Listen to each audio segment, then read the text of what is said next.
என்பதை கட்டாயமாக்கப் போகிறார்கள். அது பார்லிமெண்டில் வெகு விரைவில் சட்டமாக்கப்படுகிறது. ஒரு பட்டாசு தொழிற்சாலை தான் பார்த்துக் கொள்ளுங்கள். பெரிய தொழிற்சாலை என்றால் 10க்கு மேல் வகைகள் இருக்கும். அது ஒரு வாய்ப்பு. இப்பொழுது அரசாங்கங்கள், மாநில மத்திய அரசாங்கங்கள் இன்வெஸ்ட்மெண்ட்ல தேடி போறாங்க. மத்திய அரசு கூட இப்ப பாருங்க, செமிகண்டக்டர், சிலிகார்பைட் எல்லாமே ரசாயனம் சார்ந்து, கெமிஸ்ட்ரி சார்ந்து செய்தித்தாள படிச்சிருப்பீங்க.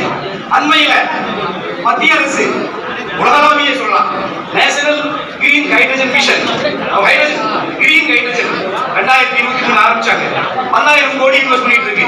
நேற்று படிச்சிருப்பீங்க, தூத்துக்குடியில அந்த ப்ராஜெக்ட் மந்திரி ஆரம்பிச்சு வச்சா பத்தியா, அங்க அத்தனை வேலை வாய்ப்புகள். கிரீன் ஹைட்ரஜன் தான் எனர்ஜி.